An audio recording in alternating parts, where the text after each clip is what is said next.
Welcome back, or welcome to Grateful and Full of Greatness. I'm your host, Mark Lacini. On this podcast, I sit down with guests who, in my opinion, live their lives with the pursuit of greatness in mind. This platform allows me to discuss and to explain strategies that go into reaching peak performance. This is episode number 46. My guest is Joel Totoro, a registered dietitian and director of sports science at Thorne, a health solutions and supplement company I am an ambassador for and the best on the planet today. He oversees human performance integration with Thorne's sports partners and serves as a liaison to the medical affairs, research, and design teams. He worked on the performance and innovation team at EXOS, following a stop as the sports dietitian for the University of Michigan. Joel also served 8 years as team dietitian for the New England Patriots, becoming, and this is impressive, the first full-time sports dietitian in professional sports. The first. Totoro was the assistant chief dietitian at St. Luke's Hospital, specializing in trauma nutrition. He holds a BS in Allied Health-Dietetics from the University of Connecticut and is an original member and former Board of Directors Chairperson for the Collegiate and Professional Sports Dietitian Association. With over a decade of experience in trauma and sports medicine and nutrition, I'm thrilled to dive into Joel's story and his unique journey in a field that is finally getting the attention it deserves. Joel, thank you so much for carving out the time. Yeah, thanks for having me. That's a big bio there. Hope I can fill those shoes. No, it was really good to digest, and I think we'll go from there. And I want to start before UConn. When did your keen interest in nutrition start? Yeah, it's funny actually. I knew I always wanted to do something around medicine. Was always kind of my passion. At the time, I didn't think ortho MD was in my reach, right? And kind of paid for college myself, and I was like, all right, let me see what else is out there. And I was originally looking at PT, right? I mean, I was 17, didn't know exactly what I wanted to do, but at the time in the late 90s, early 2000s, PT was super saturated. So I kind of ended up starting my career as a pharmacy major. I knew I wanted to know how the body works, how it gets better, kind of optimization, all those things. But kind of as I got into it, I realized my passion was a little bit more global in the body than just straight up. All right, this is the organic chemistry molecule that shuts off this pathway, and kind of started looking at kind of the naturopathic side, kind of Eastern and Western medicine, and trying to figure out what the answer was there. And I kind of realized nutrition's kind of that perfect piece that kind of runs through everything.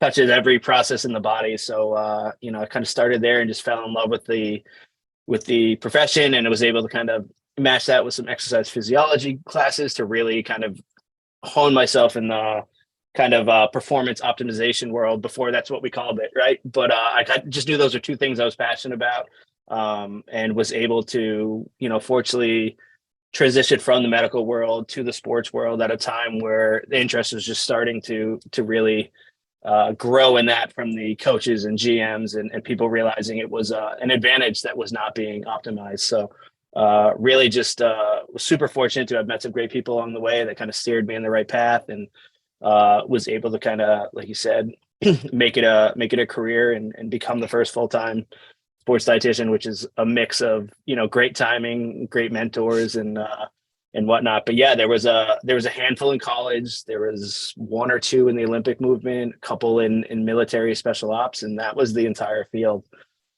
which is crazy. There were so few of us to lean on back then. So it was great, and I'm all still very good friends with all those people that were kind of figuring it out with me. So it's been a great 20 years in the industry. So yeah.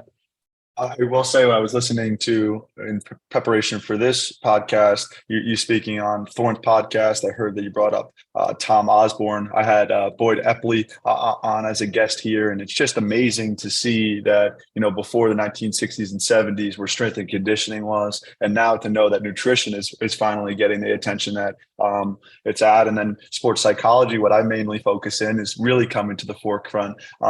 I'm birds of a feather with you when you talk about the progressive nature of things. I think when I speak about my lacrosse journey, it was strength and conditioning that got me to the collegiate level. I think it was the mental side that got me to the professional level. And then now, over the last 5 to 10 years, there's been a huge adoption of the nutritional side. What really came to mind as I was preparing was your earliest influences, right? There's a book by Malcolm Gladwell called Outliers that brings to light the importance of opportunities and people given serendipitous advantages along the way. So I want to ask you a question about your influences, your mentors, the ones that gave you a shot and opportunities. Who helped you get to the level you're at today? Yeah, I think it all starts with a guy named Jeff Volek, who's a phenomenal PhD in exercise physiology, but he's a dietitian as well. And he came to UConn my senior year with Dr. Kramer and the entire exercise physiology group from Ball State, which was at the time the kind of preeminent graduate program in exercise physiology. So just seeing somebody, and Jeff saw a lot more in me than I saw in myself, which is always great, and kind of told me that, what I wanted to do in my vision, it wasn't unique. There were other people out there doing it, and that it was the right way to go, and that there very soon it could be a profession. Because back when I was coming out, like early 2000s, it was, you could have a career and then have a couple of athletes you work with, but it wasn't this kind of global idea that there's adequate and then there's optimal, there's healthful, and then there's what we ask the body to do kind of to perform in the kind of athletic space. So it was amazing to see. I mean, honestly, it was such a small profession at the time.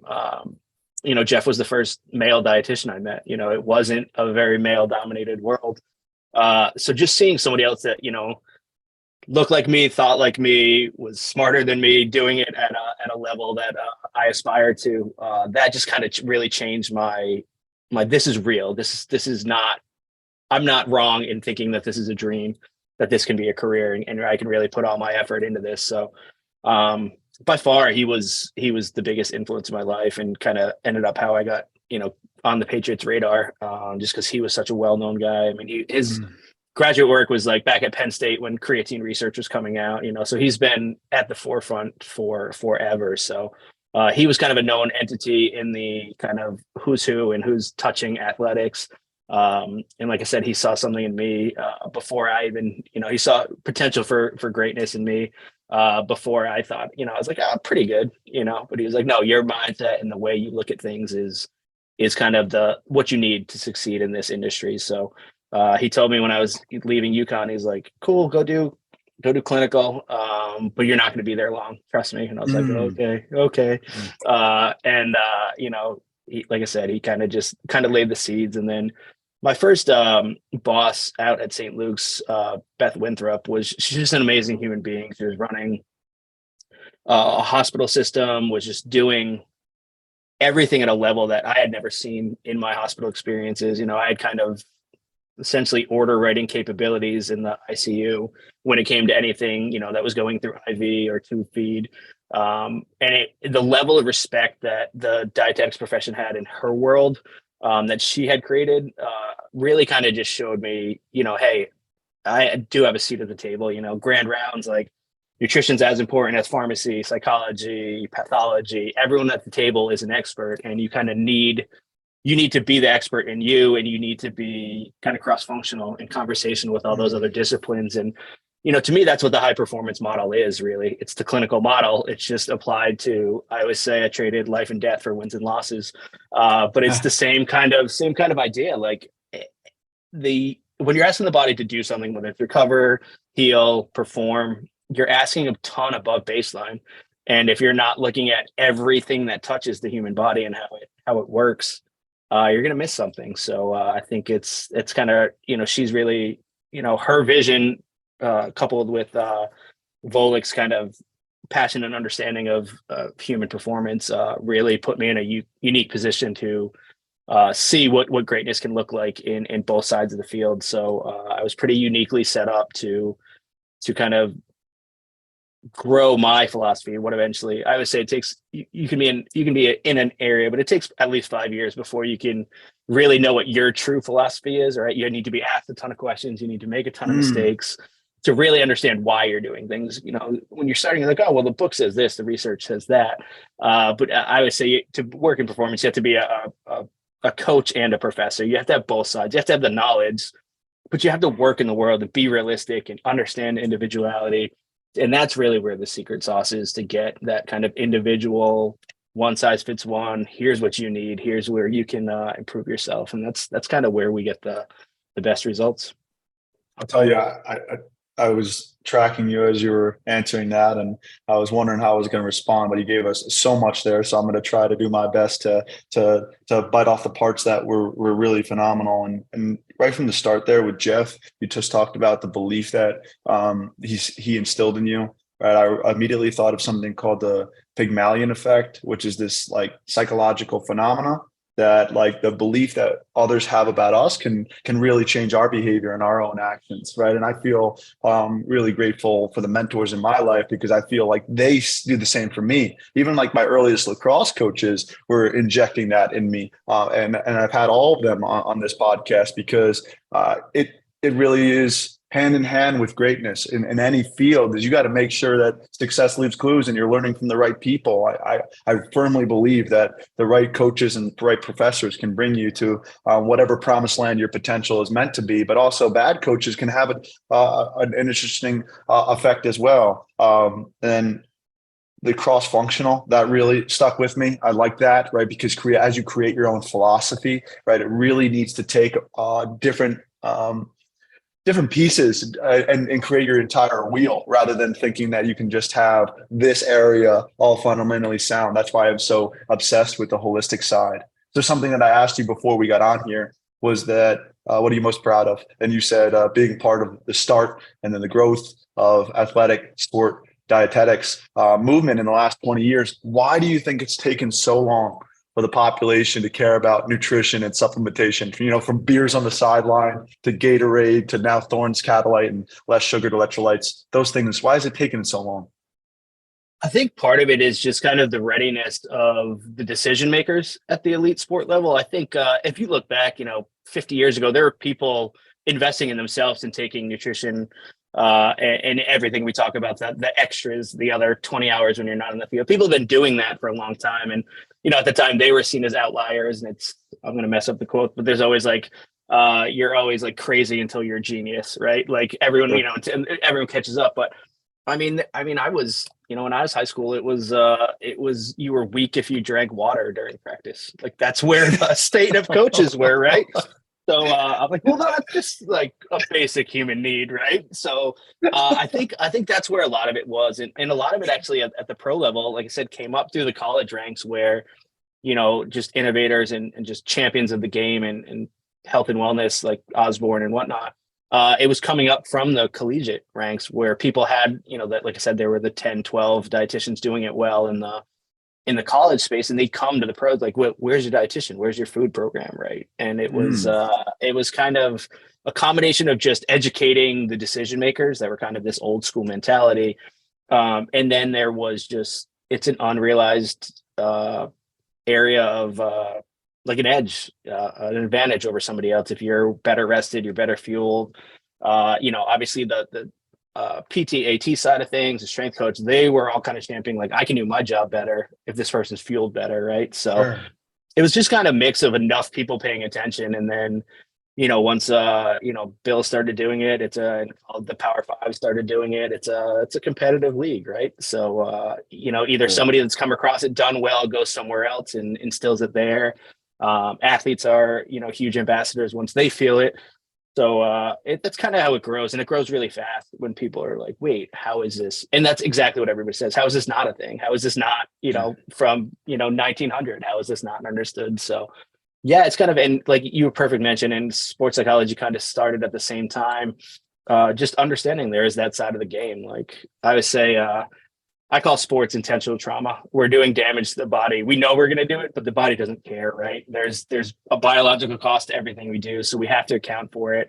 We have to replace those nutrients. We have to support the systems we're overloading, so it's just become like, cool, you're gonna do physical work, you're gonna do some stretching, you're gonna do, physical therapy. What's the metabolic side of that? Or Sure. you did the work in the weight room or on the field. How do you recover from that? And how do you Sure. get to the point where you're making gains throughout the season? You're taking something out, but you're putting back in, getting the advantage. But if you don't look at nutrition, you can be taking those gains or taking that, kind of a little bit out of you every day. And that's when you start breaking down. That's when end of season, when you want to be peaking, you've got, even if it's not a major injury, you get the nagging injuries, or you're just exhausting your body, and your top level is now, 70% of what it was at the beginning of the season when you're well rested and well fed. So I think it just became obvious to people. It's one of those things, once you do it for a small amount of time, you're like, oh, this is how I should feel every day, right? I like, you don't have to normalize the suck of training. Like, yeah, there's some damage that's going to happen, but if I'm ahead of it and I plan for it, that's when I can really take advantage of the stimulus, as opposed to being kind of having negative effects that build up over time. I guess it's just like everything else in terms of the early adopters, like you were talking about, that have been doing it for decades and decades and decades. And then it gains enough momentum now. Everybody's got to be doing it, or else you're out of the race. Before we really dive into the wins and losses side of things, I do want to ask you one more question about the life or death, right? What was your experience like working in ICU, trauma nutrition, and what are you taking away from that chapter of your life? Yeah, I mean, it has really made my philosophy in sports a lot easier, right? Looking at it through the trauma. And it's very similar in that in the ICU specifically, you get lab work every day, you get nonstop data, you've got everybody's cases different, and you have to look at everything that's going on. You can't just be like, oh, this person was in a car crash, and forget that they're diabetic, right? You have to look at everything that's going on. And for me, that's survival is one thing, but the same kind of model worked for optimization, right? Like, your body's a survival machine. It can get through anything, but if you optimize it and you look at all these different pathways and systems that are being kind of depleted or overworked, and you provide them with the same kind of, again, like, hey, this system's struggling, it's working harder to recover. We need to pump it full of nutrients. We need to make sure it's accounted for, 360 in the medical process. And it's very much the same in sports. So I still do medical nutrition therapy. I'm just I'm treating, like I said, that intentional damage and demand of sport, as opposed to the demands on the body of sickness or recovery. So I don't think I'd be as impactful or successful as I have been if I didn't look at it through that model of medical nutrition therapy. Yeah, and what comes to mind for me is the applied side, right? Just the fact that you have to be so hands-on, use the data, and make decisions right now, right? There is a higher magnitude, let's be honest, when we're talking about life and death. You have to make the right decisions, and then that probably helps you with your philosophy in sport, just because it's let's be honest, it's just less intense, right? So something I've heard you say before is there's a big difference between fit and healthy, right? And I would love you to elaborate on that, because you bring up knowing the different data that's in front of you and making sure you make the right judgments around it. Could you just elaborate to listeners what you've meant by that and the difference between being fit versus healthy?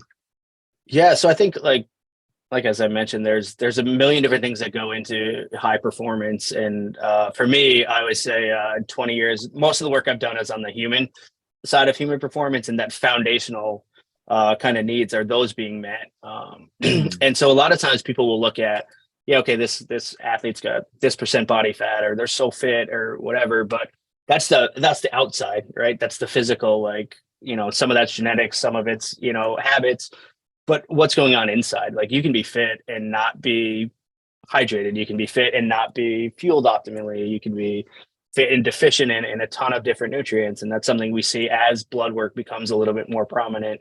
And we are getting closer to the clinical model where we have some pretty consistent testing where we're able to see, like, okay, yeah, this is an area that we can improve, or an area your body has to compensate for every day because you're not giving it all the nutrients it needs. So it's kind of what I mean by fit and healthy. For so long, there's been coaches, what their idea of sports nutrition was, they just arbitrarily picked a weight. And they're like, oh, you're a linebacker, you need to be 225 to 240.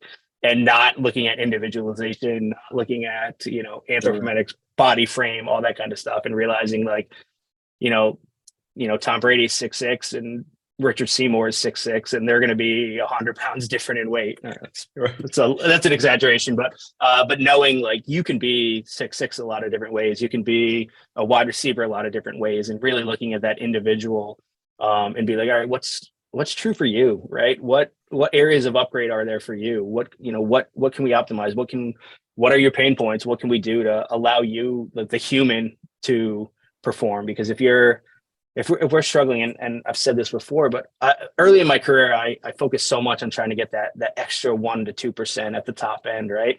But if you're a 60% of a human, 2% on top of that is not as impactful as if you're a really solid 85% human, where your basic needs are being met, and then we optimize on top of that. That a little extra effort goes a lot further when you're working with a finely tuned machine. I'll tell you, it really resonated with me when you said that outside versus inside thing, right? Because from a sports psychology perspective, something I've been taught and I use a lot is that physical reflects mental, right? And when you can, because most of communication is nonverbal, right? So if you can see what people are doing from a physical standpoint, action and behavioral wise, you can kind of get better insight on what they're doing internally. Well, I had a mentor who was going around the country working with the FBI, and when he was the head of homicide in New York City, something that he shared with me was that the stories there, you just have to be able to read it. And I think it's the same in sport. It's the same when you were on the ICU trauma center, right? Just understanding that you have to see the whole story and then make judgments after that. Transitioning and going along your timeline, Joel, right? I really want you to give us a snapshot, just because I'm sure that the facilities and things like you talked about, it was adopted first at the collegiate level, right? Even before the pro level. So what would you say are top 1, 2, or 3 takeaways from your time at Michigan, right? I would really care to hear what that was like being at the collegiate level and your takeaway through that time in your life. Yeah, it was an adjustment for me and how I did things, for a couple different reasons. One, the biggest being, when I was in the NFL, I was 24, and I was, about the same age as the, athletes I was working with. And it was really more of I was a resource, and kind of, we were all partners in this together. And then I get to Michigan, I realized, oh, I'm a mentor, I'm a coach. These kids are 17, 18. Yeah, they have giant human sized bodies, adult sized bodies, but instilling habits, and a ton of it was the motivation. And in college is where you make, I think, you grow up for everybody, right? But you learn a lot about yourself and get to your kind of individual, who you are. You start to form your own personal philosophy. So being a part of that, and being part of that mentorship, and really kind of the empowering athletes to be kind of the CEO of themselves, right? Like, yeah, obviously you have to take coaching, but you have to understand you as an individual. So I think that kind of changed. The biology didn't change, but how I coached it and how I taught it and how I talked about nutrition was different. I mean, I tell the story all the time. We had a bunch of offensive linemen, moved out of the dorms, got a house together, got a Costco membership, we're meal planning, all this stuff. And I took them to Costco and kind of helped them, teach them how to shop, which is a life skill they needed to learn. Sure, And it sure. happened to be snowing, and I went inside to like help them carry the groceries in. And I looked around and I was like, do you guys have pots and pans? Like, they had this grand plan, but if I didn't coach the basics, and I didn't, like, all right, well, this is the difference between boiling and simmering, like, like those basic skills, like, and we see it all the time. Like, I'm sure you've been giving, here's your plan. And you're like, cool, but what is this exercise? How do I do it? What do I need to look out for? How do I know it's working? So it really does change how you coach. And really, I've had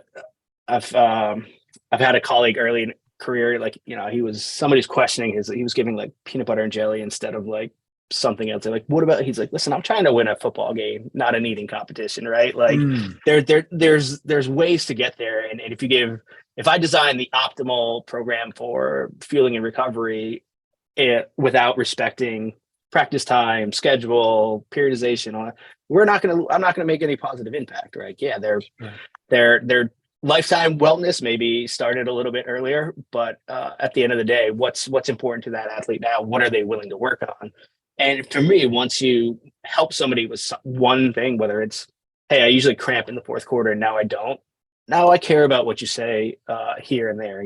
Now I care about why I should be including like more vegetables and why I should be caring about my post-playing career life and health and whatever. But it's that investment in the kind of you care about me. And I think it was definitely different at the college level. The resources are surprisingly a lot of places, and it's changing, but the facilities, they're all better at the college level because they have to recruit, right? Whereas, in the NFL, it's like, all right, hey, I'm trying to compete, trying to further my career. I'm getting paid, so it's a little bit different. And I'm sure NIL is going to change that, and interesting to see where that goes. But it was just different. It was the same. Same biological processes. I just had to change how I was like interacting and what my role was. My role was a lot more life coach, mentor, nutrition, as opposed to you're just the nutrition expert, not just the nutrition expert. At the pro level, it's like, all right, if you're here, like I don't have to, there's some like immediate trust that's already there because we're both at this level. We both, you can smell, who's fake and who's not at that level, right? So it was just a lot more kind of rapport building, and you care about me or I care enough about me to care about what you're saying. It was a little bit different when you're dealing with 17, 18-year-olds as opposed to, seasoned vets who, it's their livelihood and they look at it as a profession. For some of the younger kids in college, it's still a game, and they don't see the business side. They don't see why I need to be able to do this or I want to be able to do this at this level when I'm 30, and some of the things my body can do at 18, it may not be able to do at 25, especially if I keep punishing it. Right. And more of that longevity aspect. I really like how you brought up teaching them how to become the CEO of themselves. I think I see a lot of people looking for the high level nuanced thing that's going to be like the secret cheat code that gets them like over the hump and allows to better performance. But the very best love the basics. They're obsessed with the basics. They do the foundational things really right. And I was thinking about that as you were talking about the story of going into their house. They don't have pots and pans. Many people are not even taught financial literacy when they go out into the world. And what you were doing there is nutritional literacy in a way. It's like, this is how you do it. And I think it's really important to start at that foundational level. I use the term psychological architecture and building a sturdy foundation for when the pressure hits, and mental fortitude and having the resilience under pressure. It really comes from having the self-awareness, right? You're not, there's the chances of you being like another individual from a personality perspective is very low. And then you add your own life story to it, and then your body frame and all the things you brought up already, that you're definitely different, right? So you have to understand yourself from a self-awareness. I do want to dovetail into the pros where it is higher pay and higher cost. So maybe you can tell the story or walk us through what it was like getting reached out to by Bill Belichick, what was like working with them, and then maybe elaborate on the Patriot way. Yeah. Well, as you can imagine, I'm from New England, and it was 2004. So they were already successful, already had 2 Super Bowls on their belt. So I kind of got the call from Volek, and he was like, hey, this guy's going to call you. And I thought I was kind of interviewing to give like a talk at training camp, so I kind of get up there and I'm interviewing like on the sidelines. It's raining out. I'm wearing like ill-fitting suit. So like wildly unprepared for this. Like it just kind of came out of nowhere. And, you're sitting there and there's all these people around you. And I was like, imposter syndrome before I knew what it was, right? Like sure. I'm 24. I'm not even expert at me yet. Never mind expert to be speaking. But then, kind of I fell back into that, kind of one of my earliest kind of jobs at a college. I was covering a maternity leave at this small hospital, but they had an 8-bed ICU. So, I'm sitting at the table, grand rounds, and this super impressive pathologist was there. And he's like, hey, speak up. Like, I know nothing about nutrition. He's like, he knows nothing about nutrition. You're supposed to be the expert. He's like, I know. He's like, you're here for a reason. And I kind of had that kind of just flash back to me like, yeah, okay, I am an expert at this. Right. So hopefully I am the smartest person in the building about this. Not because I'm great. It's just what I focus it's the lens I look through. So, so we, I answered correctly, got their confidence that I was somebody that could be in the building and could handle myself around athletes. And kind of went from, it was week one, I think it was like, hey, can you come in like 10 hours a week, to by the end of that first week, it was like, can you just quit your job at the hospital? And I was like, 100%. Yeah. Yeah. Right. So, and it was pretty, I guess it kind of happened just because I was growing into the position. And I mean, golly, like the amount of reading I read to make sure I was, I had a responsibility to the job, right? I had a responsibility to my mentors, like they put their name on me. And you talked about kind of that pragmatic aspect of like, of other people believe in you, it changes the way you think. But for me, that was, I don't want to let them down either. That was part of it. Like amazing that they believed in me, and it gave me the confidence to kind of have a voice. But it was also I have a responsibility to everyone I'm working with, and also to the people that kind of the shoulders I stood on. So yeah, and basically the program grew with me. They were, Bill and everyone there. We had one of what I would consider one of the first high performance models before everyone called it that, right? We had an amazing sports psychologist. We had, top of their field athletic training, physical therapy, strength and conditioning, like just some giants in the industry that I was able to learn from. So kind of as I got to know their world and got to see the intricacy of the sport, understand what a full season is, my kind of program grew with me. And, Bill, it starts with Bill and, kind of his whole do your job. Everyone expects, I assume everyone in the building is giving 100% all the time, right? So if I have an idea and I have a reason behind it, there was no like headbutting, no like, okay, that's cute, but this is the way we've always done it, right? So the willingness to grow, the willingness to like allow me to kind of try things out, or this is what I think. I always say, like, to be at the highest level of sport, there's always what do I think, what do I know, what can I prove?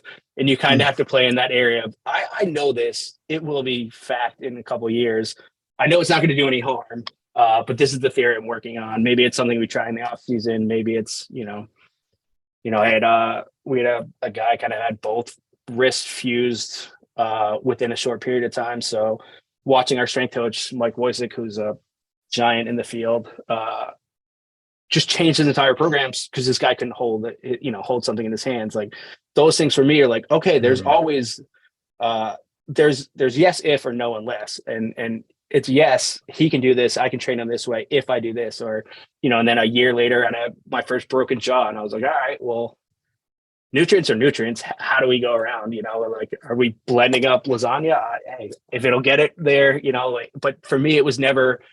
It taught me early that you can't just be like, this is my program and be done, right? You have to always be evolving. You have to always be, whatever the truth of the situation is, it's up to us as healthcare practitioners and performance folks to figure out, okay, collectively, what is this injury, this illness, this whatever it is we're trying to overcome?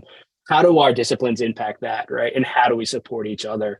Because for me, and this is a little bit of an aside, one of the things that frustrated me most in my career is, and it's a lack of understanding, I think, but and athletes not being kind of the CEO of themselves. I hate very rarely is an athlete making something up or lazy at this level, right? So if they're feeling something, like, hey, I'm fatigued in the fourth, it could be me, it could be a feeling issue, it could be a hydration issue, it could be a conditioning issue, it could be a mental issue of just kind of overload, it could be athletic training and there's a nagging injury that flares up by the 12th rep, right? But that's not on the athlete to figure out. It's on the athlete to have that team around them. And if you're not in a situation where the team provides it, finding your experts, if you're the CEO, finding your board of directors, right? But for me, it's nobody should be suffering in silence, for lack of a better word, in sport, right? We normalize so much suck. Like I deal a lot with gut health and athletes, and so many athletes just assume you're supposed to feel awful after you eat or after you train, or they just don't realize like you're not supposed to necessarily be sore every morning you wake up. You shouldn't have to make those noises getting out of bed every morning, right? Like there's a solution for that, and it's not always nutrition. It's not always extra training. It's not always extra rehab. Sometimes it's a little of all of that, right? But understanding that there are so many things that go into being a highly efficient human body, right? And understanding where everybody plays. And it comes down to both having the experts around you, but those experts being able to talk and work without ego and understand. I would say I'm in the service industry, right? I'm providing education for you to create the product, right? So just really understanding that. I mean, it's just like it goes back to the patient care. Like you can't just be like, oh, I saw 12 people today. Gave them the same education. Everyone's different. You have to go through their whole medical chart. You have to know everything about them. And, and in the clinical world, it's easy because everybody documents everything, right? So how do we get that same level of knowledge and awareness of I don't want to say patient, but the person we're trying to upgrade or trying to be in service to. So that's kind of how my philosophy kind of rounded out. But at the pro level, it was just kind of you're working for contracts. It's every day could be your last day. So there's that personal interest in somebody who can help you becomes it's an easier path, right? There's a lot less buy-in I need to do. It's you show any kind of understanding or like, I'm literally here, so you're better. My job is reflected on how well you do, right? Like it's not necessarily how smart I am or how well designed my program is. If it doesn't get, just like coaches, you can be amazing, but it's wins and losses at the end of the day. So at the pro level is kind of, I don't want to say easy because there's a lot of work that goes in there, but if you've got a rookie trying to make the team, or you've got a veteran trying to hold on for a year or two, and you've got the early adopters, you've got 10 people out of 70 that are super bought in.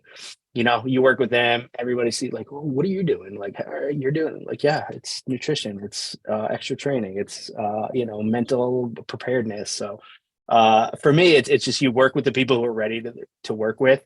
And if I came in and was the food police, which was the bane of my existence coming up, right? Like if you see me as a negative, of course you're going to be avoiding, right? But yeah, you work with there's the readiness out of it, and I'm sure you've done episodes on episodes of that, right? The ability to take coaching and want to, but you have to be kind of aware, and it took me a little while to realize like I can't fix everybody all the time, right? Like I can make the education available, I can make myself available, but at some point there is that readiness and really just meeting people where they're at, and it's knowing like. We said earlier, winning the football competition, not the life competition. It's all right. You're only willing to do this one thing for me. Cool. All right. Let's improve your sleep.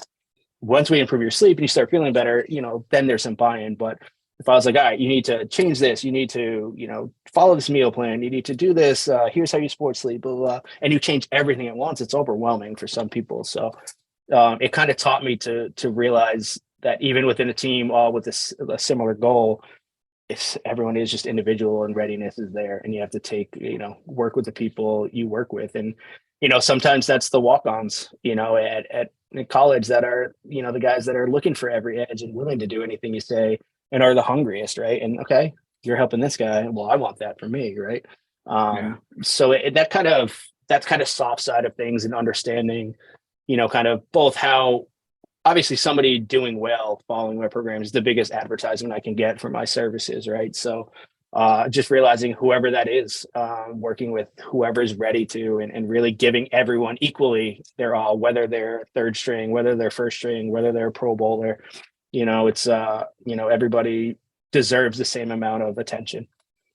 I will say this, out of those who do find success that I study and have been around, they have this like deep commitment to humility, right? And humility being what I don't know is more important than what I do know, right? So there's a tremendous amount of confidence in what they're doing from a repetition perspective.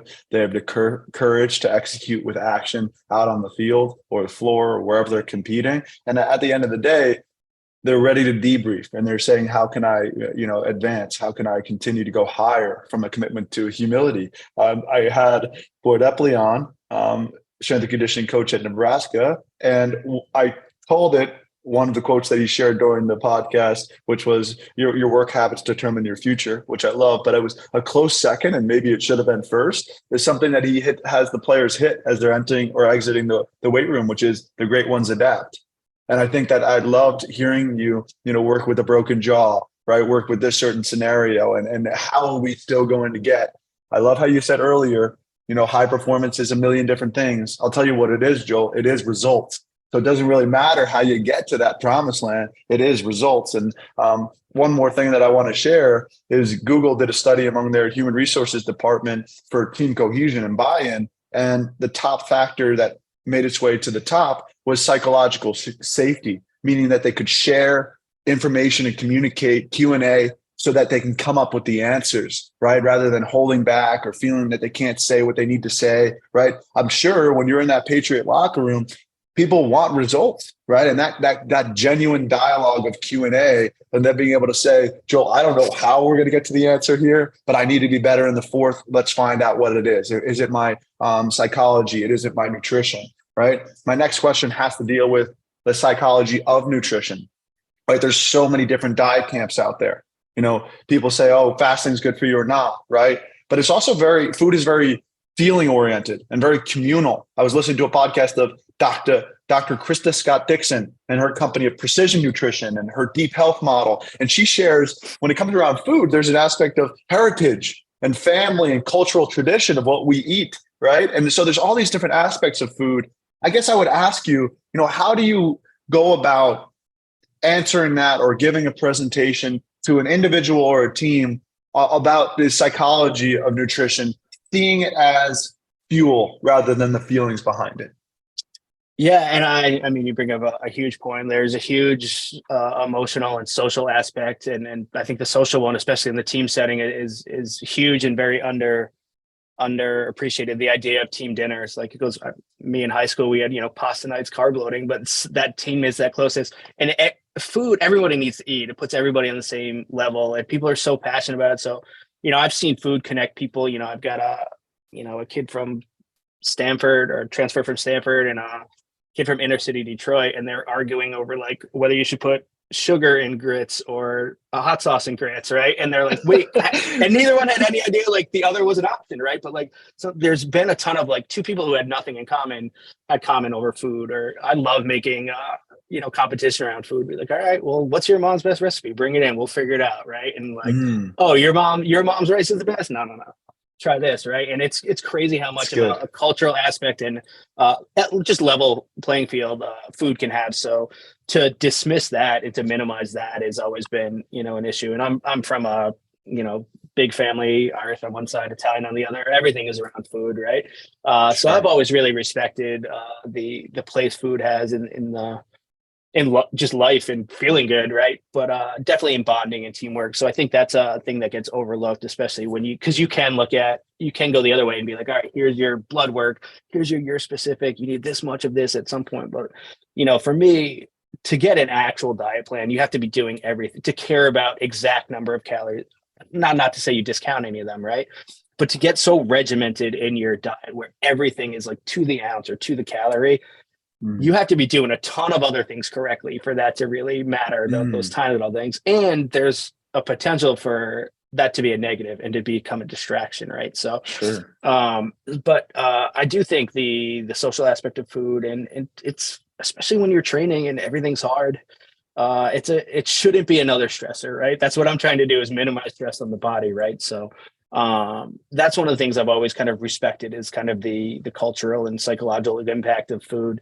And then and I never want to make food the enemy, right? I never want to argue about weight on scales. I've spent a lot of time educating coaches that like we said, you can be a linebacker a lot of different weights, right? It's about, and that weight can be different. 200 pounds could be a function of 200 pounds, or it could be not great, right? So kind of educating people that there's more than just the weight on the scale.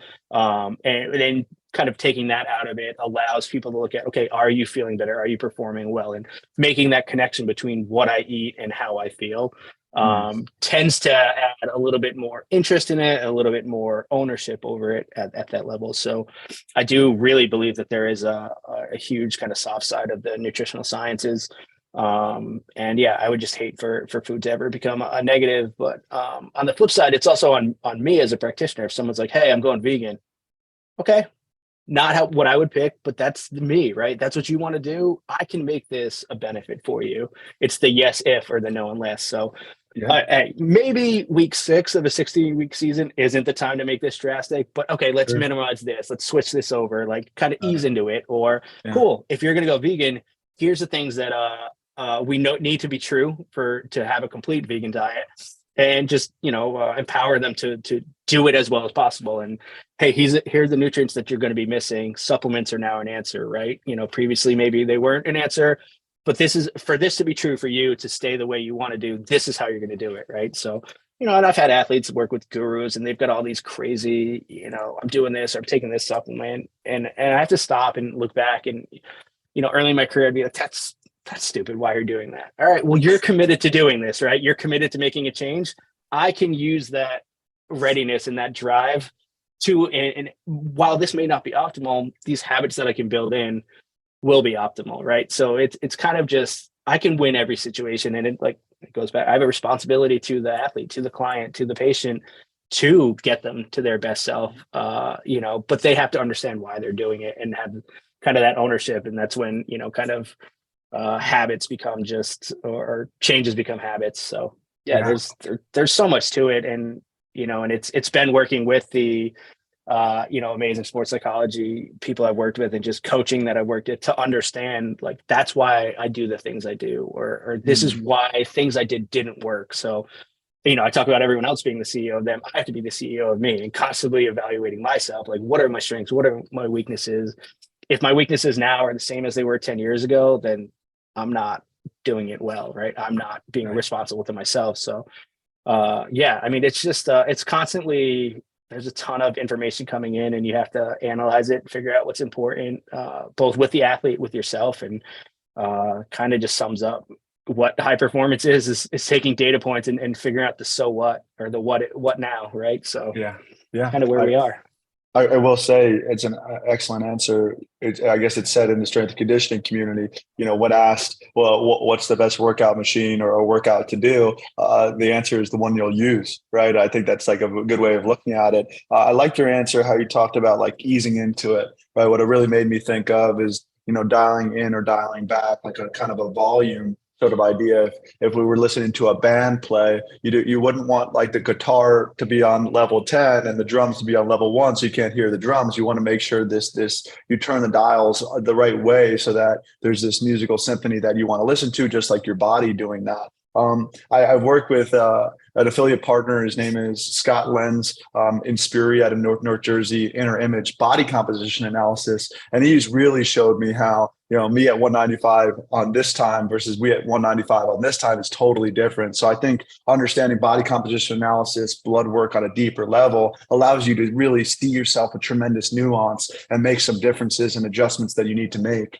I want to use a short part of our time together to ask you some questions that people have asked me along the way, and hopefully I'll say short answer to, but if there is a short answer to, or your advice around it, I would love to hear it. So people that are pushing, it's so important to fast, right? And fasting. What kind of advice would you give to someone who's asking about that? Yeah, it goes back to that yes if, right? Yeah, you can make it work if, calories are there, if it works for your body. Some people it works really well for. And that goes back to if somebody's willing to do it, right? Yeah, I could read a study that shows fasting has this negative impact. But if I have to be responsible enough to have also read the one that says fasting has this positive impact. So I've got a colleague that always says, I think, therefore it depends, right? Which is, it really sums up kind of how I do things. But there are benefits to fasting, and it works for certain people. But and this is one of my biggest, I guess, pet peeves is, especially with influencer kind of model being out there, what works for you does not work for everybody else. It's irresponsible to tell everyone that what worked for you is going to work for them. But it's also there's a stress of people who are well, it worked for this person. I followed their protocol. It didn't work for me. Yeah, you're different inside. Everyone's different, right? So, but making sure, one, you don't get frustrated if you do make a change and it's not working. But two, also listen to yourself. And if it's not working, adjust, right? Go back and be all right, what's a different version? Is it, all right, I know my body works better if I don't eat after 6 p.m. My sleep's better. My gut feels better. Awesome. Maybe I'm just doing, I'm going to eat from 6 a.m. to 6 p.m., right? That's not that big of a change, right? Putting everything into a 4-hour window is a little bit harder, and knowing sure, that's a great idea. But if your practice is at 2 and your lifting is at 2, and you don't eat until the first meal is at 6, then are you feeling, there's ways the body can adapt, but are you going to commit to it long enough? So all these questions, all these yeses have to be true for that to be the right thing for you. But for me, I've always, it's on me to figure out how to make this, even if it's a bad idea, how to make it suck less, if that's what you're committed to, right? And then maybe be coaching you on what to look for. Be like, all right, yeah, we could try this. But if you notice sleep dropping off or stamina dropping off, here's what we need to adjust, right? And it's still 90% of what you want to do, but because it's your idea, right? Not just because I say so, right? Like, Right. I'm never a dictator, right? I'm just an advisor. So, but so whether it's fasting, whether it's keto, whether it's vegan, whatever, again, you have to enjoy food. It has to be personal to you. So to discount that would be just wrong on my part of view. But yeah, it's kind of like really so much of what I do is yes if or no unless, right? But I live in the gray area, I guess, is kind of where you have to be, right? So, Yeah, because I think it's like you said, it's irresponsible to be so black and white about every single thing. I'm still laughing at. I think, therefore, it depends. I think that's the way you have to go about it. I rather than say, okay, short advice on it. Then when it comes to fasting, I'll just change this next question to, what would you advise or tell the younger athlete who's a high school or college versus the older person, maybe retired, right? What are the focuses there, right? Are they different? Are they the same? Yeah, I think at the younger level, especially if you're still growing, right? It's a wildly underappreciated how many calories you need to grow. And you add that on top of how many calories you need to perform, right? So the calorie demands of being young and growing, especially if you're now training on top of it and you're growing physically and you're adding muscle mass, you're adding, more weight to move around, more body to move around, and you're doing more damage to your body. So calories at the youth level, everyone wants like, oh, what's your supplement stack? I want to get huge for senior year football. So much of it starts with calories, and if they're not there, if those foundational demands aren't met, your body's not going to, like I said, your body's a survival machine. So until all those warning signs are turned off, then it can optimize and be the best you, right? But if it's just like, hey, we're starving, we don't care about optimization. We just want to not die, right? So at the youth level, it's 100% just making sure just fueling the demands of being you every day, right? And not saying that supplements don't have an answer, but you just really have to make sure your basic needs are being met, and a lot of times they're not, and it's not intentional. It's just this sheer amount of calories. There's always the moms on with 4 teenage boys, they're like, we go through 7 gallons of milk a day. Or Sure, like, sure. Hey, that's how much they need. It's crazy, right? Right. So there's that, and for me at the youth level, it's establishing habits and really that, I guess, self-reflection of knowing this is how I feel when I'm underfueled, when I'm overfueled, when I'm hydrated or not, and that awareness of I don't just have to like gut through this, right? I can minimize the suck of training, but understanding how you feel when you're in a negative state, nutritionally or performance wise. At the kind of longevity end of your career, to me, our bodies do stop being excellent at certain processes. So it is understanding that, okay, hey, I need to, I don't need to be max benching, but I need to be being active, right? If the more active I am, the studies on exercise and strength and cardio and whatnot at the quality of life, especially when you get 60s, 70s, 80s, just the more you can do now, starting in your 30s, like if you want to be a successfully high quality life, highly active 70-year-old, like starts at 30, right? And it's just understanding like, okay, and you should be better at you at 30 and knowing what it is. Like for me, I've got some gut issues that, I just kind of like lived with, right? That I realized like, okay, if I don't figure this out now, it's only going to get worse. It's only going to become a bigger problem, Sure. And then you look at, overuse injuries and just physical injuries. What can I do to minimize that? Like, you throw a couple of kids in the mix and then sleeps out the door, right? So like, okay, Sure. that's now my number one area I need to focus on, right? So it's just always, but I think at the later you are in life, the more, even if you know you've done it or not, you've made adaptations for what works for you, right? None of us want to be miserable or physically uncomfortable, right? So for me, it's fine tuning. It really is getting into the, all right, what do you want to improve? What are your goals? What do you want to, So, Right.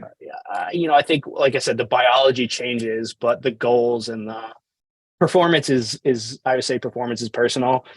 It's as important for you to be able to play catch with your grandkids, right? As personal performance as when you were trying to make all state, right? It's just a different form of performance, and what I'm asking, what I need to do as a practitioner to help you perform at the highest level, that changes, but the biology is the same, just the goals are different. Yeah. I will say you're probably making everybody's day with how much information you're giving them, Joel. And you're also probably bothering them if they're listening because they just want to hear from you. Wait, what do you mean I can't just take broccoli at 2:15 p.m. and just get rid of everything that's, they want that one thing that's really going to make the change. And I read your article, performance is personal, addressing the limitations and barriers to why people are not able to get the proper nutrition or what works for them. What would you say are the top barriers you come across in people that are looking to enhance their nutrition, but they have struggled to do so? I think for me, it's a couple of things. One, it's my full-time job in my career. It's so hard to find quality information out there right now, or realize, like I said earlier, when people are just putting protocols out, that don't work for everybody, right? So there's a lot of frustration, and it gets really frustrating to realize, wait, I was taking this as gospel, and that was just wildly wrong, or that's outdated 20 years ago, because the science changes so much. So it's kind of finding the people you trust, and whether it's, like, all right, like you and I have a relationship. If somebody's on your podcast, I trust them a little bit more than just someone else random in there. So it's using your trust factor to kind of, if it's there in their circle. I always tell people, if you drop a .edu in there, throw a credential, whether it's MD, RD, whoever the most trusted credential in that field is, throw that into your search title. That'll at least even if they're a fringe in their field, there's still the field will kind of moderate what you're saying too. Like there is that responsibility and ethics there. So for me, it's getting information. And then the second one is really understanding, paying attention to yourself and just realizing, like, this is what I'm feeling. I don't know what's causing this. Right. And, I went to this expert and they told me to look at this, but like remembering there's a lot of different ways to change the body. So the answer may be, maybe it's not a nutrition thing. Maybe it is it's a flexibility, mobility thing. And that's kind of what's causing your pain, or, you have like a reflux or, bloating afterwards, but it's really because your breathing's wrong. Right. And you're not using your diaphragm. Right. Like, so those are all things like you would never think like, oh, I need to work on my posture and breathing to help my bloating. Right. But it's just one, finding those people in your kind of area. And I'm a big fan of kind of the N is one. I'm always doing at least 2 to 3 different experiments on me, and paying attention to yourself, right? Like how you feel is real. Whether you can explain it or not, or what's happening, that's not necessary. You can't be. I'm not an expert in anything besides nutrition, right? But I've got my, board of director for PT. I've got my board of director for, if somebody comes to me with like lactation and pregnancy question, not my expertise, right? I've got an expert over there. So but it is just being aware that there are so many different ways to do things. And one of the things I love is like science is now catching up to what's been hundreds of years of Eastern medicine, and now finally proving why it's been working or why it works in that, so it to me, like if it makes you feel better, do it, and then try and figure out why it's working for you. And just, again, the more trusted people you have in your field, where you're like, or in not your field, in the health space, where you're like, all right, well, this guy, I'm going to listen to what he says and see how that applies to me. Right. I think it's kind of that empowering yourself to make those health decisions, and on the knowledge of how the body works, things to look for, and just being educated on just general kind of physiology, psychology, all those kind of things. You don't have to be an expert, but at least be conversational in it, right? Or have an idea of what topics are out there to even like, oh yeah, okay, yeah, when this happens, my breathing changes, or like, yeah, I get more stressed out when I'm dehydrated, right? Like connecting two things in your mind, and really just paying attention to. I think we can overlook and normalize so many things that are pretty quick fixes, right? And making one thing, and I mean everything's connected in the body, so working on one thing, you're working on your sleep, you should see benefits trickle down to other areas of your life, right? And be like, oh, when I do this positive thing happens. Keep doing that, you know. Yeah. It is tough, and it's getting more and harder to weed through, you know, the science, pseudoscience, and flat out lies for some people, right?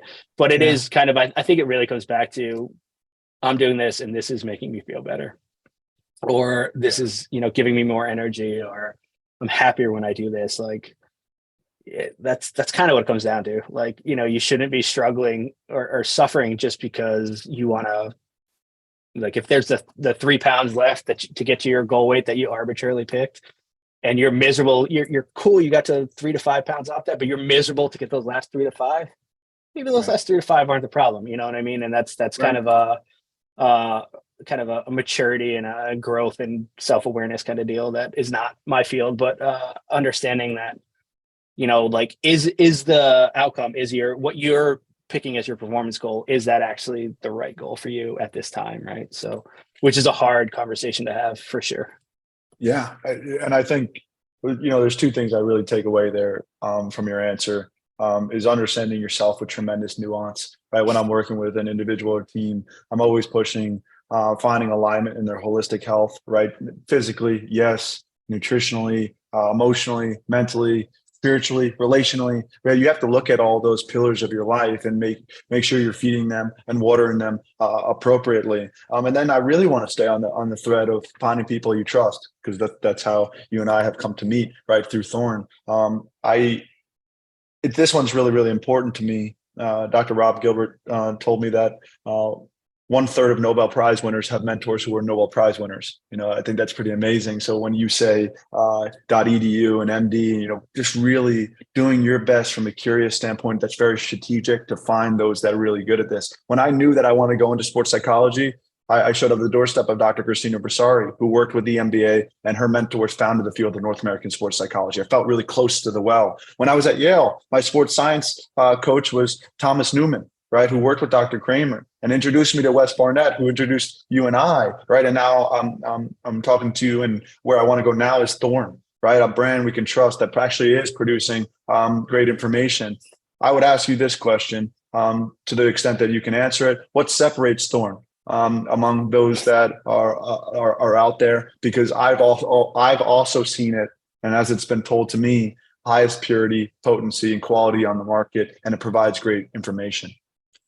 Yeah, I think there's a couple of things that set Thorne apart, and the supplement industry is wildly kind of unregulated. So you have to care, you have to have that responsibility to your end user. Like I said, I still think I'm in the service industry working for Thorne, right?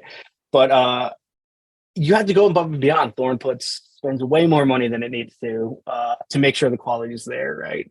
What I love about Thorne is we don't just have a board of directors. I'm one of probably 30, maybe even more as we grow, healthcare credentialed people on staff full time, right? I'm not just an advisor that's on a marketing page, right? Like, they really just bring in the people doing the work. Like, I'm here, like you mentioned, Wes is here. So it really is a different kind of supplement company. And I think what a lot of people don't realize is how few, like, there's very few supplement companies you could go to the physical manufacturing plant, right? You know, which allows Thorne. So we make all our products from kind of raw ingredient to final, and we're able to control it and test, and we have strict control about what we let in the door. And, you know, we turn away a ton, even from our trusted partners, we turn away a bunch of product that just doesn't meet standards. And that generally gets sold somewhere else, right? It's not like it's, you know, our standards are to a certain level that where we feel are what the norm needs to be, but you know, other people may not feel the same. But I think part of it is that it's a 40-year legacy. The first 30 years you had to go through a healthcare practitioner. We don't think anyone should be blindly taking supplements, you know. But for me, and I think it was our CEO, someone in leadership mentioned on a call, like the difference between a good supplement and some of the other stuff, it's bigger than like Whole Foods to McDonald's as far as quality. Like, yeah, they're both food, but to actually, have the ingredients that are, tested to be the best absorbs, right, in a form to make sure that they're stable. This is all a crazy amount. Like if you and I decided to come up with a supplement today, realistically it's a 3-year process before that comes to market, right? Because we have to vet everything in there. Is every ingredient that we've come up with the right form? Is it doing what we want to say? Do they work together? Is it stable past a year? Like all these things need to go into it, and I think I didn't realize that until I got into the industry, like the responsibility to make a clean and efficacious product is wild. And there's a lot of companies out there, I say they're marketing companies, that chose to be selling supplements, where they don't do research, they don't have research partners. Everyone that they work with is a paid version, right? Their research is a study they did in-house to prove exactly what they wanted to prove, right? So it is looking, when you're looking at supplements, it's, do they provide education on their website? Is that education, is it annotated? Do they have resources? Do they have further reading? And I look at who their partners are. Other people, do other people I trust them, right? So, and the final one, especially for athletes, is the use of the NSF certification for sport. So that's a third party tested. So we do a ton of work in-house to make sure the quality is there, but you don't have to take our word for it, right? We let somebody else test it. It's guaranteed to be banned substance free. And, as a sports dietitian for years, it used to be like, it was either a really shady company or you were trying to adulterate, right, when you got a tainted supplement. But now it's just, especially because so many of the supplement companies are buying ingredients from the same major warehouses, right? Or they're being mixed at the same warehouses where, there can be, especially with banned substances in sport, very few. I mean, there's illegal and then there's banned for sport. So there's things that can be in the supplement market that aren't necessarily bad. They have use cases. They're just not permissible in sport because they give some kind of advantage. So that's where we're seeing, like, we had a couple at the national level, not me, but the industry, where athletes were like triathletes and cyclists were testing positive on like electrolytes, which I would have put at very low risk, right? But then it's just because the industry and people are getting the cheapest version of vitamin C from this country that may not have the same quality standards we have. So it's become a thing where there can be accidental tainting, right? Like when people are like, oh, I ate a tainted burrito, right? Like, yeah, that's not why you tested positive. That's not why your steroid level is through the roof. Like that used to be like a scapegoat, but now it's like actually potentially a real thing where someone's like, I just took this electrolyte, it was just salt. And so there is kind of that, having that, if you are a drug tested athlete looking for a third party tested supplement, is very important because it's a year of eligibility or year of earning. It's just not worth the risk. So and to me, if you're a third party certification, to be able to even be eligible for that program, you're already doing a lot of the things right. So for me, if I'm vetting supplement companies, that's one of the things I look for. Like, do you have third party certification? Are you going above and beyond? And Sure. I like to hold up, like, if I'm looking at two and this one doesn't, well, why don't you? Right? Like, it could just be they're a small company and they haven't got there yet. But for me, it's that's kind of like all the, just like, all right, is there a credential in this article? It's just, those are kind of the things, like if you're evaluating like this one versus that one, or is this information solid or not? That's kind of what I look for is what are they doing above and beyond? What are they doing different that other people aren't?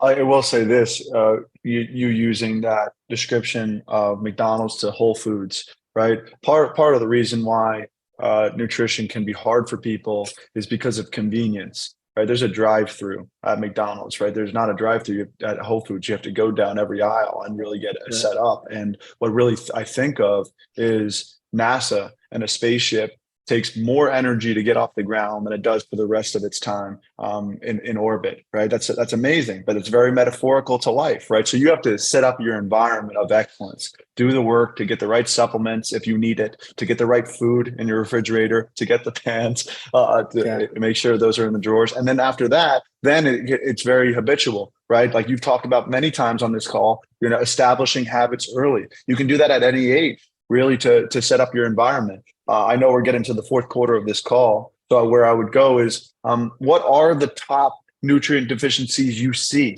throughout your time? I guess for the athlete or the standard normal listener, I've heard it in the past. You've talked about vitamin D, magnesium, iron, and omega-3. Are those some of the top nutrition deficiencies that you see? Yeah, for sure. I think for me, it always starts with calories too. I think a lot of people, especially active people, tend to be calorie deficient, especially if you're looking at, trying to eat healthfully and whatnot. And on the flip side, there's so many people that are not deficient, but surplus. So calories, I think a lot of people don't understand calories. And, like I said earlier, I don't generally recommend going down to the calorie, but I do with people who are especially new to just quantifying calories. Like, you pick a day or two and you can use whatever tracker. They're not going to be 100% accurate, but do you have an idea, like, how many calories you're eating, how much protein you're eating a day? Just do that snapshot once. Just be like, oh, I was way off, right? So for me, I think before we do the individual nutrients, like, are you getting your macronutrients? Or you're just giving your body enough energy to function optimally? But yeah, so things like vitamin D, magnesium are pretty present, even at the highest level of athletes. Like when you start looking at blood work, like, people who have chefs and have dietitians and have meal plans around them, it's a combination of both. Like magnesium, for example, and this is going to be a little bit of an estimation because I don't remember the exact number, but I want to say in the last 80 years, it's like 70% less in our food supply, magnesium, just based on soil quality and all these different factors. So what wasn't a common deficiency, 100 years ago, just our food supply has changed. And then you look at vitamin D, where it's just not really great in the food supply. A lot of it is from activating sunlight, and the sun has to be strong enough. So you have to be south of Atlanta in the winter, right? So even if you're doing everything right, like, there is just a potential that you're not getting enough, right? And then you throw sunscreen or sunglasses or coverings, and then you're out in the sun, but is your body able to really utilize it? So those nutrients where it's just not, or like I said, if you go vegan, there's certain, I'm just using that as an example, or if you're gluten-free or whatever, if you're eliminating a whole group of nutrients or foods, what nutrients are missing? So one, it's a combination of what's missing in my diet, and then what are my demands above normal, right? So as an athlete, like, talk about magnesium, it's used in 600 reactions. You lose it in sweat. So if you're already not getting enough, and then your demand for it gets higher, that gap becomes bigger, and that's where it's these treating or handling some of these deficiencies can make a huge impact. And then, omega-3s, you see a ton of. It's just omega-3 index is kind of an emerging biomarker that just kind of gives some pretty good pictures of health. But we know omega-3 status in the diet. Back in the day, there's 3, 6, and 9 are all forms of fatty acids. And back in the day, not perfect world, but just mixed diet, they take care of themselves. They're in pretty normal ratios in foods.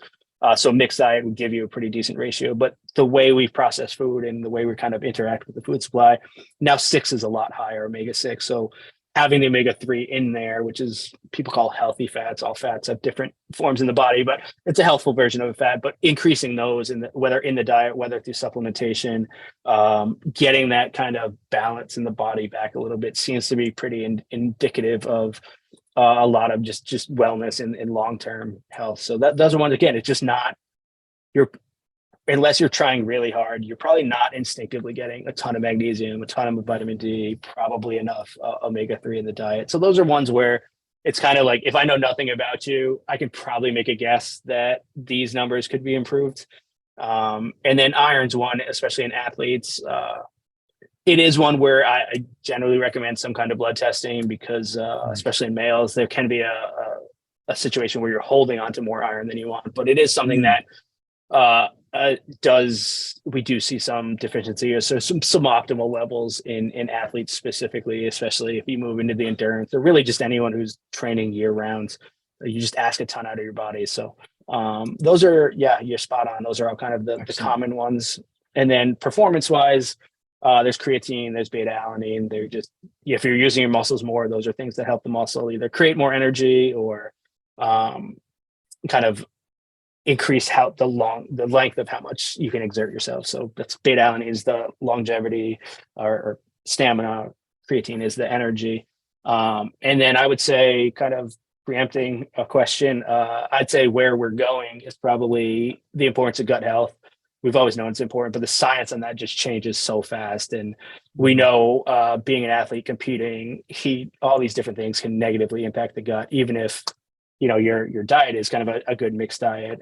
So understanding where that's going and the gut brain axis. And then for me, what I'm really excited about is we're really kind of starting to look at fueling the brain. What nutrients does the brain use? The brain uses about 20% of your calories just to survive. Now you start looking at asking your brain to do more cognitively intensive, look at like NASCAR or esports or whatever, but really anyone who's competing, you're just think about like how many things you're processing a day. So it's always been an issue for me. We don't really do much nutritionally to fuel brain recovery, fuel CNS recovery. And these are all, I'm starting it a little bit out of my element, but I've always thought like we take care of hydration. We take care of, we replace glucose in the muscles. We do physical, stretching, foam rolling, whatever.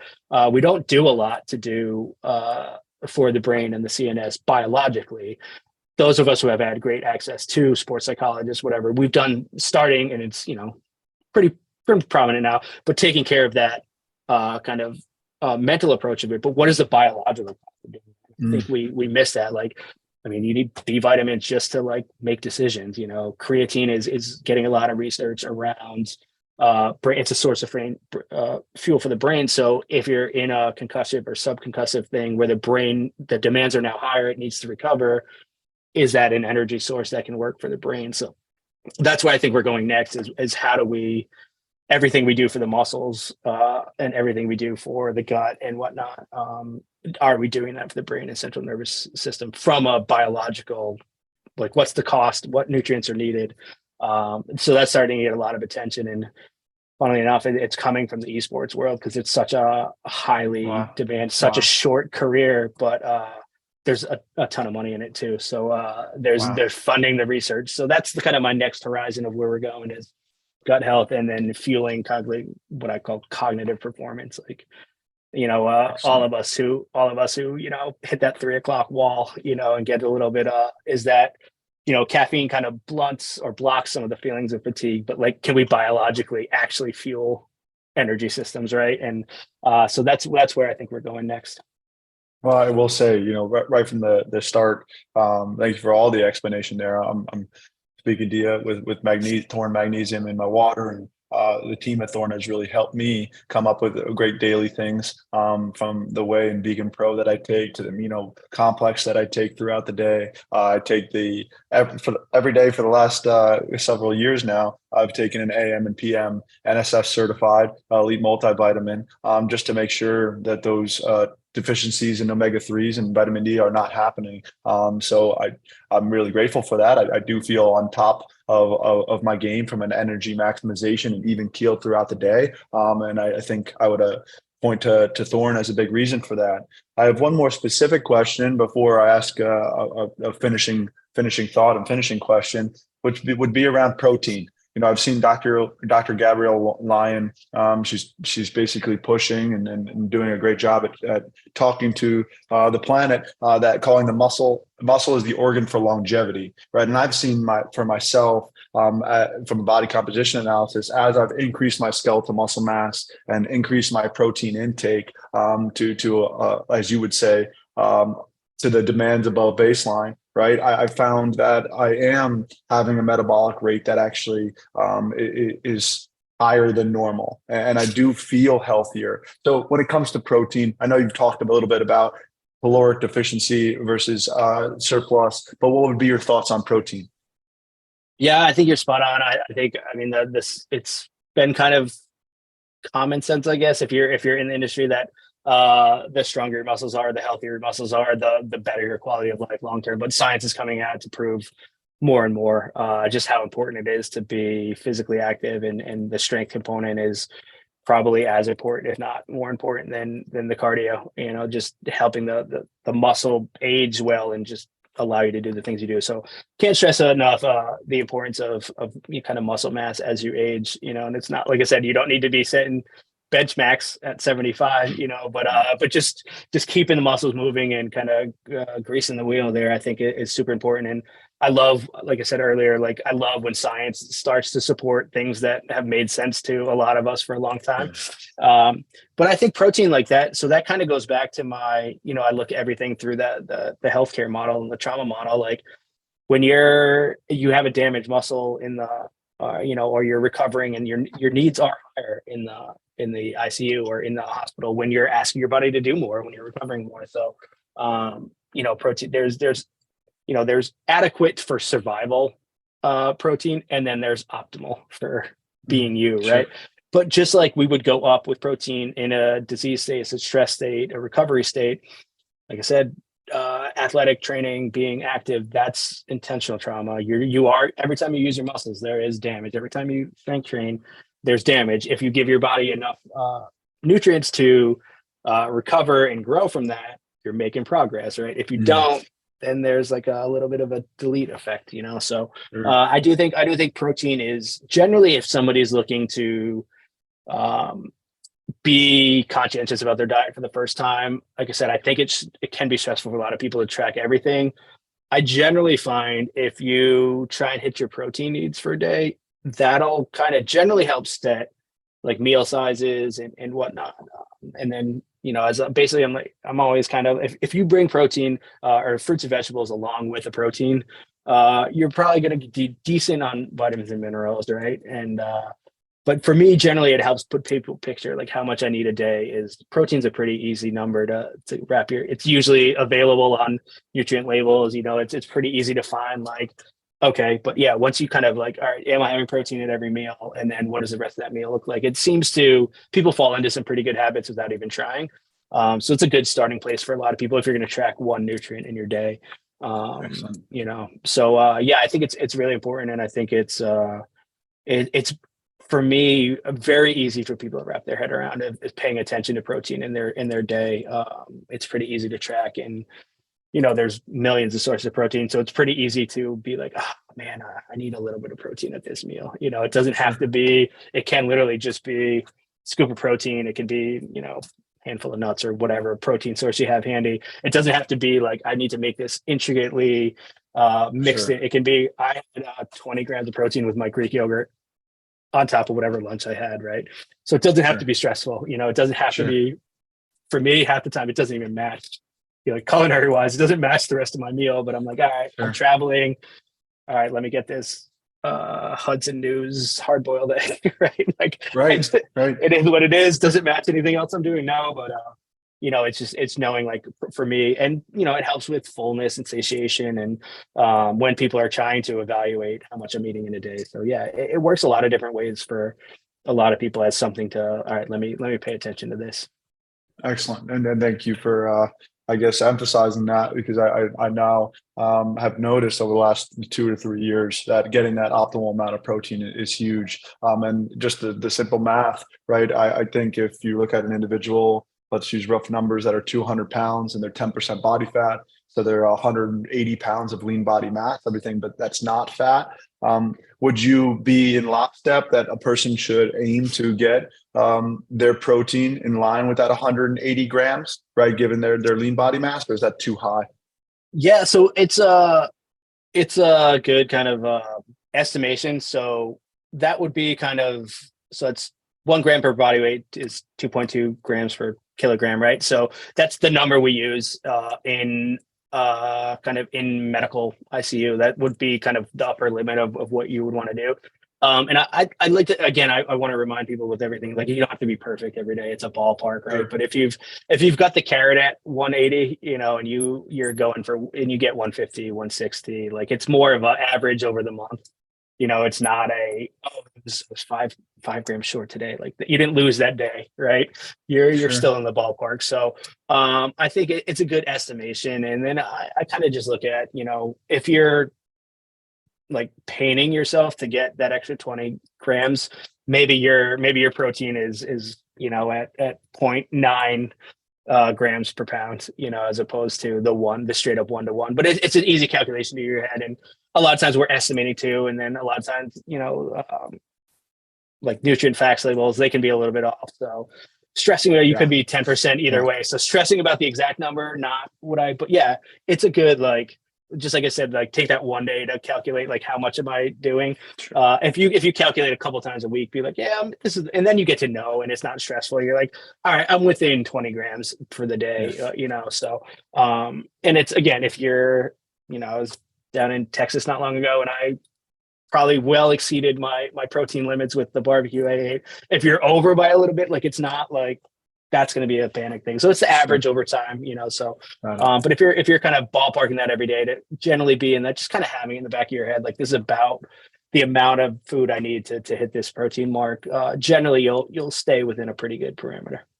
And I just love the differentiating that you've done multiple times throughout this podcast, the difference between normal versus optimal. And I want to be conscious for your time. I usually ask whoever's on here, how they define greatness. And in this realm, I would talk about nutritional greatness on your end. And I think you've just done a great job over the last 90 minutes, emphasizing, how it's individualized and how you have to come to know your body and know what you need. And I think emphasizing the need for basics and the foundational things, making sure you get those. So I guess where I would like to wrap up, and thank you so much for coming on, is where can listeners go to learn more about your work, what you're doing? I will put Thorne in the show notes. Yeah. So on the Thorne website, we have a section called the Take 5 Daily, which is our kind of blog series. And I mean, we put a ton of content out. It's kind of our guiding mission, an educated consumer, right? So always a great place to start. And every article has references to it. So further reading, if you want to dive into it and nerd out about things. And then we also do have a podcast. So we have a pretty in-depth medical podcast. So it's all the Thorne podcast that goes really deep into individuals, very specific topics. And then I do host the occasional, like, a performance podcast where it's a little bit more Awesome. General population related, but talking to either athletes or partners or practitioners work with, just kind of give some general advice if you're not handling it. If you want more general information about, here's how to approach nutrition or how to incorporate these different tactics into my life. So it's good to have the deep dive and also the realistic application side. So all that's available on thorne.com. And I think that's a great jump off. And then, yeah, obviously, podcasts like yours are always sharing information. Like I said, finding those people you trust. If they're talking about a situation or that you're interested in, being supplementation or nutrition, then generally, finding the people you trust and finding the people they trust, and then your world starts shrinking. Your access to information starts getting a lot easier. Love it. And I just want to thank you. Your story is extremely impressive. I want to encourage you to keep going. I think what you're doing is so great. Thank you so much to you and Wes and the team for supporting me with the information and empowering me as an athlete. And thank you so much for making the time. I appreciate it, Joel. I appreciate it. Thank you.